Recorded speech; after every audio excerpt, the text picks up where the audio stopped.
North పాకిస్తాన్లో కుప్పకూలిన nuclear base అర్థమైంది కదా. ఇవాళ భారత క్షిపణి సామర్థ్యం ఏంటనేది ఒక్కసారిగా కిన్నా హిల్స్లో జరిగిన ఈ విధ్వంసంతో పాకిస్తాన్ వెన్నులో వణుకు పుట్టింది.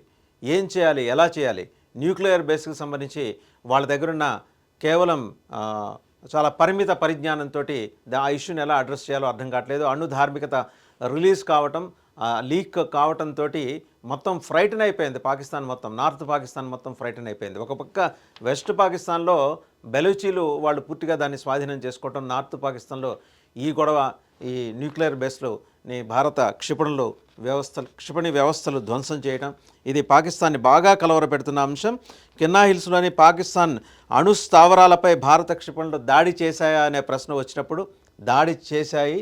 అండ్ నార్త్ పాకిస్తాన్లో ఈ న్యూక్లియర్ బేస్ కుప్పకూలిన వ్యవహారాన్ని పాకిస్తాన్ ప్రభుత్వం ధృవీకరించింది. డైరెక్టర్ జనరల్ ఎన్ఆర్ఎస్డి అంటే national radiological safety division director general engineer Malik Asad Rafiq ఆయన ఒక అఫీషియల్ రిలీజ్ ఇచ్చారు. రేడియోలాజికల్ సేఫ్టీ బులెటిన్ అంటూ confirmation of radiation leak at facility located in northern region. Radiation leak అయింది, ఆ లీక్ అయిన కారణంగా చుట్టుపక్కల ప్రాంతాలు ప్రభావితమయ్యాయి, భూగర్భ జలాలు కంప్లీట్గా కలుషితమయ్యాయి అనే విషయాన్ని ఆయన ధృవీకరిస్తూ ఒక కాన్ఫిడెన్షియల్ లెటర్ని ఇమీడియట్ రిలీజ్ ఎవరికి ఇచ్చారంటే పాకిస్తాన్ ప్రభుత్వానికి ఇచ్చారు. ప్రధానమంత్రి కార్యాలయానికి ఒక కాపీ, అలాగే పాక్ అణ్వస్త్ర వ్యవహారాలని పరిశీలించే సైన్స్ అండ్ టెక్నాలజీ మినిస్టర్కి ఒక కాపీ కూడా పెట్టారు. మిలిటరీ చీఫ్ ఆయన ఉన్నాడో లేదో తెలియదు కానీ ఆయనకు కూడా ఒక కాపీ పెట్టారు. ఆయన అందులో ఏం మెన్షన్ చేశారంటే key details of the incident. Location వచ్చేప్పటికీ industrial NDT unit near Chattar plain, northern Pakistan. ఉత్తర పాకిస్తాన్లోని ఛత్తర్ ప్లెయిన్కి సమీపంలో NDT unit. Radiation source indium 192 capsule, sealed source అని చెప్తున్నారు. అండ్ అలాగే cause mechanical failure of shackling mechanism during transfer. ఈ మొత్తం ఈ వ్యవస్థ బదలాయించే క్రమంలో జరిగిన ఈ విపత్తు. Detected exposure levels 14.2 MSV per hour at point of leak, now 0.05 MSV per hour అని చెప్పేసి ఇస్తున్నారు. Radius of precautionary zone 300 meters reduce to 30 meters as of 13th May. నిన్నకి 30 మీటర్లకి 300 మీటర్స్ రేడియస్ నుంచి 30 మీటర్లకి దిగింది. దాని ఇంపాక్ట్ అండ్ క్యాజువాలిటీస్ ఎక్స్పోజర్ అది చెప్తున్నారు. Technicians with minor exposure under observation at Islamabad general hospital. స్పష్టంగా వాళ్ళు ఇచ్చిన లెటర్ ఇది. ఇస్లామాబాద్ జనరల్ హాస్పిటల్లో కనీసం 200 మంది అక్కడ చికిత్స తీసుకుంటున్నారు. అందులో 100 మందికి పైగా ప్రాణాపాయం ఉందని, చాలామందికి చూపు కోల్పోయినట్టు కూడా ఆ కాన్ఫిడెన్షియల్ లెటర్ని బట్టి తెలుస్తుంది. ఎన్వైరాన్మెంటల్ ఇంపాక్ట్ వచ్చేప్పటికీ no significant long term contamination expected. Long term contamination expected కాదంటున్నారు. ఆల్రెడీ భూగర్భ జలాలు కలుషితమైపోయాయి. అది చాలా స్పష్టంగా ఈ అణ్వస్త్ర వ్యవహారాలు తెలిసిన శాస్త్రవేత్తలు అక్రాస్ ద గ్లోబ్ చెప్తూ వస్తున్న విషయం. యాక్షన్స్ అండర్టేకన్ అనే దాని మీద కూడా ఇంజనీర్ మాలిక్ అసద్ రఫీక్ ఆయన DG director general NRSD national radiological safety division ఆయన ఇచ్చినది ఏంటంటే యాక్షన్స్ అండర్టేకన్ దానికి సంబంధించిన report. Site fully sealed and secured within 2 hours of incident report. ఇది పచ్చి అబద్ధం. 2 గంటల వ్యవధిలో ఆ సైట్ని పూర్తిగా కిన్నా హిల్స్లో ఉన్న ఆ సైట్ని పూర్తిగా స్వాధీనం చేసుకుని సీల్ చేశారట. Radiation source safely recontained by certified radiological officers. ఇది అబద్ధమే. చేరుకోవటానికే రేడియోలాజికల్ ఆఫీసర్స్ భయపడుతున్నారని చెప్పేసి అంతర్జాతీయ వార్తా సంస్థలు రిపోర్ట్ ఇచ్చిన తర్వాత దాన్ని కప్పిపుచ్చుకోవడానికి చాలా అర్జెంటుగా ఆయన director general NRSD engineer Malik Asad Rafiq and చాలా జాగ్రత్త పడింది పాకిస్తాన్. ఎక్కడా వెబ్సైట్లో ఆ ఇమేజెస్ ఇంతకుముందున్న ఇమేజెస్ లేకుండా చేసింది. అండ్ ప్రస్తుతం ఉన్న ఇమేజెస్ అప్లోడ్ కాకుండా అన్ని జాగ్రత్తలు తీసుకుంది. Whereas NASA has satellite images about this explosion. NASA దగ్గర పరిపూర్ణమైన సమాచారం ఉంది ఈ అణు విస్ఫోటనానికి సంబంధించి, radiological leak rather we can say like that. Immediate area subject to environmental decontamination protocol అది ఇచ్చారట. And international atomic energy agency formally notified under bilateral tactical incident framework. పూర్తిగా సాంకేతికపరమైన పదం ఉపయోగించారు. ఇంటర్నేషనల్ అటామిక్ ఎనర్జీ ఏజెన్సీకి అయితే దీనికి సంబంధించిన సమాచారం ఉంది. అక్కడి నుంచి నాసా కూడా దీన్ని విశ్లేషించి నాసా చెప్తున్నది ఏంటంటే ఈ లీక్ అనేది పరిసర ప్రాంతాల్లో కనీసం 15 నుంచి 20 కిలోమీటర్లు. వాళ్ళు చాలా జాగ్రత్తగా ఏం చెప్తున్నారు ఆయన మాలిక్ అసద్ రఫీక్ ఆయన ఇచ్చిన రిపోర్ట్లో కేవలం 300 మీటర్ల పరిధిలోనే ఈ రేడియేషన్ ఇంపాక్ట్ ఉందని. 15 నుంచి 20 కిలోమీటర్ల పరిధిలో భూగర్భ జలాలు పూర్తిగా కలుషితమయ్యాయి. నార్త్ పాకిస్తాన్లో ఇది ఉన్న ఛత్తర్ ప్లెయిన్ అనే ఏరియాలో. అది నాసా ఐడెంటిఫై చేసింది. Independent audit and review committee initiated to investigate procedural lapses. సరే, న్యాచురల్గా చచ్చిపోయిన తర్వాత పోస్ట్ మార్టం చేసినట్టు అంతా అయిపోయిన తర్వాత independent audit and review committee దీని మీద వేశారంట. అది చూస్తుందట, ఇది రిపోర్ట్ ఇస్తుందట. పబ్లిక్ అడ్వైజరీ ఏం చెప్పారంటే, no cause for public alarm, the incident was localised and swiftly managed in accordance with IAEA international atomic energy agency. దాని ప్రకారం స్టాండర్డ్స్ ప్రకారం residents within 2 kilometers radius have been informed and precautionary medical screenings initiated as per protocol. 2 కిలోమీటర్ల పరిధిలో ఉన్న రెసిడెంట్స్కి భద్రతా చర్యలు ఏం తీసుకోవాలి వీళ్ళు చెప్పారట. 15 కిలోమీటర్ల ఉన్న జనాలు వాళ్ళు ఉన్న పొలంగా వాళ్ళు వెకేట్ చేసి పారిపోయి దూరంగా వెళ్ళిపోయారు. ఎందుకంటే కంటామినేషన్ కారణంగా జరిగిన పొల్యూషన్ ఎఫెక్ట్ కారణంగా చాలామందికి చూపు కోల్పోయారు. ఇది పాకిస్తాన్ దాచిపెడుతోంది, చూపు కోల్పోయిన విషయాన్ని దాచిపెడుతోంది. అండ్ చాలా సందర్భాల్లో చాలామంది వ్యక్తులు ఇప్పుడు ఇస్లామాబాద్ జనరల్ హాస్పిటల్లో అడ్మిట్ అయిన వ్యక్తులు ఏంటంటే వాళ్ళ జ్ఞాపక శక్తి కోల్పోవటం, లేకపోతే ఫ్లక్చుయేషన్స్, మెమరీ లాస్ ఇవన్నీ కూడా ఇండికేట్ అయినాయి. అండ్ ఆహారం తీసుకోలేకపోతున్నారు. ఇవన్నీ రిపోర్ట్స్ పాకిస్తాన్ చాలా జాగ్రత్తగా దాచిపెట్టింది. బహుశా ఈ భయం వల్లే పాకిస్తాన్ అమెరికాని అప్రోచ్ అయ్యి ఫర్దర్గా ముందుకు వెళ్లకుండా ఉండటానికి. ఇంతకీ దాడి చేసిన భారత క్షిపణులు వాటి గురించి మాట్లాడాల్సి వస్తే, పాక్ అణుభూచికి ఎలాంటి పరిస్థితుల్లో భయపడే ప్రసక్తి లేదన్న సందేశం ఇచ్చేందుకే ఈ దాడులను భారత్ ఖచ్చితత్వంతో నిర్వహించిందన్న వాదనలు కూడా వినిపిస్తున్నాయి.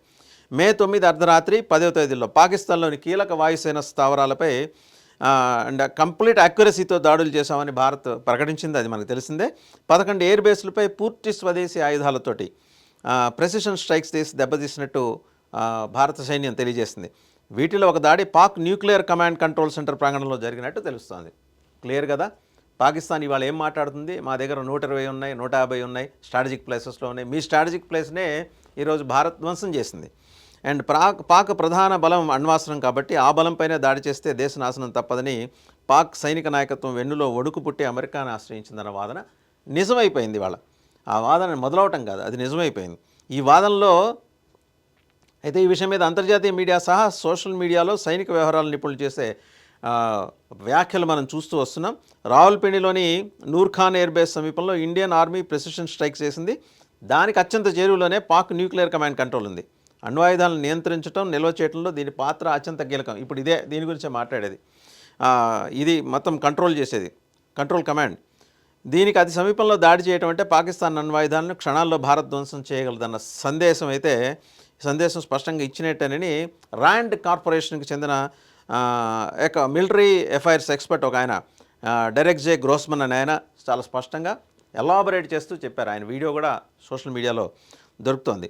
అన్ని లక్ష్యాలపైన కంప్లీట్ యాక్యురసీతో దాడులు నిర్వహించే సత్తా భారత్కి ఉందని చెప్పడమేనని ఆయన గ్రోస్మన్ చెప్పుకుంటూ వచ్చారు. అమెరికా జోక్యానికి ముందు భారత్ పాక్ ఘర్షణ అతి ప్రమాదకరంగా ఉందని, ఆ దాడుల తర్వాతే అమెరికా రంగంలోకి దిగి కాల్పులు విరమణ చేసుకోవాలని సర్ది చెప్పినట్టు దట్ ఈజ్ హిస్ అబ్జర్వేషన్. ఒకటి అర్థమైంది కదా, నార్త్ పాకిస్తాన్లో న్యూక్లియర్ బేస్ కుప్పకూలటం, రేడియేషన్ ఇంపాక్ట్ వల్ల కనీసం 15 నుంచి 20 కిలోమీటర్ల దూరంలో ఉన్న సర్కంఫరెన్స్ దాని చుట్టూ ఉన్న ప్రాంతాల్లో వాటర్ కంప్లీట్గా అండర్గ్రౌండ్ వాటర్ కంప్లీట్గా పొల్యూట్ అయిపోయింది. కళ్ళు మంటలతోటి చాలామంది హాస్పిటల్స్లో అడ్మిట్ అవుతున్నారు. చాలామంది చూపు కోల్పోయారు. ఇవాళ ముందు చూపు లేకుండా పాకిస్తాన్ చేసిన ఎదవ పనికి వాళ్ళ ప్రజలు, సాధారణ ప్రజానీకం చూపు కోల్పోయే పరిస్థితి ఏర్పడింది. ఆ చుట్టుపక్కల ఉండే సివిలియన్ సొసైటీ చూపు కోల్పోయే ప్రమాదం ఏర్పడింది. దీనికి ఇస్లామాబాద్ సమాధానం చెప్పాలి, అసీం మునీర్ సమాధానం చెప్పాలి, షాబాజ్ షరీఫ్ సమాధానం చెప్పాలి. వాళ్ళ పార్లమెంట్లో కూర్చొని భారత్ మీద రెచ్చగొట్టే ప్రకటనలు చేయటం కాదు, సాధారణ పౌరుల జీవితాలని కాపాడలేని ఒక దుర్మార్గమైన వ్యవహారాన్ని నడిపిన పాకిస్తాన్ ఈరోజు వాళ్ళ ప్రజలకి బయటకు వచ్చి ఏం సంజాయిషి చెప్తుంది. $1 బిలియన్ రుణం తీసుకున్న 2 రోజుల లోపలే ఇప్పుడు ఈ విషాదం పాకిస్తాన్ వెంటాడుతోంది. ఆ డబ్బులతోటి ఉగ్రవాదులను తయారు చేయటం కాదు, ముందర దేశంలో ఉన్న సాధారణ ప్రజానీకానికి ఆరోగ్యపరంగా తలెత్తిన సమస్యల నుంచి వాళ్ళని బయటపడేసే వ్యవస్థని తయారు చేసుకోండి అనేది చాలా స్పష్టంగా ఇచ్చిన మెసేజ్, భారత్ ఇచ్చిన మెసేజ్. ఓ పక్క మొన్న క్లెయిమ్ చేసింది, మేము ఇన్ని స్థావరాలు కూల్చేసాము, ఎయిర్ బేస్లను కూల్చేసామని, పాకిస్తాన్ ఇండియాలో ఉన్న ఎయిర్ బేస్లను కూల్చేసామని. వాళ్ళు కూల్చేసామని చెప్పిన ఎయిర్ బేస్లకే నిన్న ప్రధానమంత్రి వెళ్ళి అక్కడ ఇండియన్ ఎయిర్ ఫోర్స్ జవాన్లతోటి, ఆఫీసర్స్ తోటి మీటింగ్ జరిపారు. ఓపెన్గా ఆ విజువల్స్ కూడా దొరుకుతున్నాయి. సో వాళ్ళ క్లెయిమ్స్లో ఉన్న నిజాలెంత అండ్ మనం చేసిన దాడుల్లో ఉన్న వాస్తవాలు ఏంటి, ఇదొక్కటి చాలు. నార్త్ పాకిస్తాన్లో కుప్పకూలిన న్యూక్లియర్ బేస్ మొత్తం వాళ్ళ ఫెసిలిటీ అంతా కూడా, ఫెసిలిటీని కంట్రోల్ చేసే కమాండ్ కంట్రోల్ అంతా ఇక్కడుంది. అది మొత్తం పాక్షికంగా కాదు, మూడొంతులు ధ్వంసమైంది. అంటే దీన్ని ఫర్దర్గా దీన్ని చుట్టుముట్టి కొడితేనే, ఇది డైరెక్ట్గా దాన్ని హిట్ చేసి కాదు, చుట్టుముట్టి కొట్టారు. చుట్టుముట్టి కొడితేనే ఇంత అయితే, దాన్ని నేరుగా స్ట్రైక్ చేస్తే Pakistan cannot go for nuclear bombs further. ఎందుకంటే ఆ కమాండ్ కంట్రోల్ అంతా ఇక్కడుంది. సో మూలం మీద, గుండెకాయ మీద కొట్టింది భారత్. ఇప్పుడు అర్థమైంది కదా జనరల్ మునీర్, వాళ్ళెవరో IMF వాళ్ళు ఇచ్చిన $1 బిలియన్ తోటి దేశంలో ఉన్న ప్రజలకి 2 పూట్ల కాస్తంత అన్నం, ఆహారం అందించండి, పసిపిల్లలకి పాలు బ్రెడ్ అందించండి, అండ్ పేద ప్రజలు వాళ్ళ జీవన వ్యవహారాలు నడుపుకోవడానికి, వాళ్ళ వృత్తి వ్యాపారాలు చేసుకోవడానికి అవకాశం కల్పించండి. టెర్రరిస్టుల బ్రీడింగ్ గ్రౌండ్గా మారిన మీరు దేశం అని చెప్పుకుంటున్న ఒక పెద్ద terrorist university, Bahawalpur is a terrorist university అన్నారు ప్రధానమంత్రి నరేంద్ర మోడీ. అది నిజం చేయకుండా ఆ మోస్ట్ వాంటెడ్ 5 ఉగ్రవాదుల్ని ఇంక్లూడింగ్ దావూద్ ఇబ్రహీంతో సహా భారత్కి అప్పచెప్పేసి చేతులెత్తి దండం పెట్టి పక్కకి తప్పుకుంటే మంచిది, లేకపోతే రేపు పొద్దున మ్యాప్లో పాకిస్తాన్ కనపడదు. ఇది వార్కి సంబంధించి ముందస్తు హెచ్చరిక ప్రధానమంత్రి మొన్న జారీ చేశారు. నిన్న మీరు క్లెయిమ్ చేసి కూల్చామని చెబుతున్న ఎయిర్ బేస్లోనే ఆయన చాలా కులాసాగా, ఆహ్లాదంగా అక్కడ ఎయిర్ ఫోర్స్ ఆఫీసర్స్ తోటి, జవాన్లతోటి ఆయన సమావేశమయ్యి వాళ్ళకి భరోసా ఇచ్చొచ్చారు. ఇది మా ప్రధానమంత్రి. మీకులాగా కలుగుల్లో దాక్కునో, బంకర్లలో దాక్కునో వ్యవస్థలను నడిపే దుర్మార్గం, నైత్యం మాకు లేదు. మా సంస్కారం ఇది, మా సంప్రదాయం ఇది. ఇప్పటికీ పాకిస్తాన్ సాధారణ పౌర సమాజం పట్ల ఉన్న కన్సర్న్ కొద్దీ భారత్ తను నిగ్రహించుకొని నేరు దాడులకు దిగట్లేదు. మీరు మాత్రం సంయమనం కోల్పోయి కాల్పుల విరమణకు అంగీకరించి కూడా మీరు ఫర్దర్గా LOC ఎంబడి, అలాగే అంతర్జాతీయ సరిహద్దులు ఎంబడి కూడా మీరు కాల్పులు జరుపుతూ మా సివిలియన్స్ ప్రాణాలు తీస్తున్నారు. అండ్ మా మిలిటరీ 3 వాయుసేన, నావికాదళం, అలాగే ఆర్మీ 3 కూడా బేఫిటింగ్ రిప్లై ఇచ్చాయి మీకు, పాకిస్తాన్కి. కళ్ళు తెరవండి. న్యూక్లియర్ బేస్ దాకా మీరు తెచ్చుకున్నారు అంటే, గోటితో పోయేదాన్ని గొడ్డల దాకా తెచ్చుకున్నారు. మీరు 5 ఉగ్రవాదులు, famous most wanted globally designated టెర్రరిస్టుల్ని మాకు అప్పచెప్పేస్తే ఇక్కడ బహిరంగంగా వాడికి శిక్ష విధించడం, అండ్ ఎలాంటి ప్రోటోకాల్స్ ఈసారి ఉండవు. వాళ్ళు ఉరి తీసిన తర్వాత వాళ్ళని జాగ్రత్తగా శవపేటికల్లో పెట్టి అప్పచెప్పి, వాళ్ళు ఏదో అమరవీరులాగా మీరు పాకిస్తాన్ తీసుకెళ్ళి మీ సైన్యం వాళ్ళ శవాలు మోసి అక్కడ అంత్యక్రియలు నిర్వహించే, ఖననం చేసే వ్యవస్థకి ఈసారి అవకాశం ఉండదు. ఒసామా బిన్ లాడెన్కి ఎలాంటి గతి పట్టిందో ఈ 5 కూడా అదే గతి పట్టిస్తారు. US navy seals is already on the job. So వాళ్ళని పట్టుకోవటం అంటూ జరిగితే కాల్చి చంపి నేరుగా సముద్రంలో పారేయటమే. ఇంకెక్కడ, అది కూడా ఎక్కడ అత్యంత భీకరమైన జలచరాలు తిరిగే, జల మృగాలు తిరిగే ప్రాంతంలో జారవేయటం. ఒసామా బిన్ లాడెన్ శవం కూడా దొరకకుండా చేశారు కదా.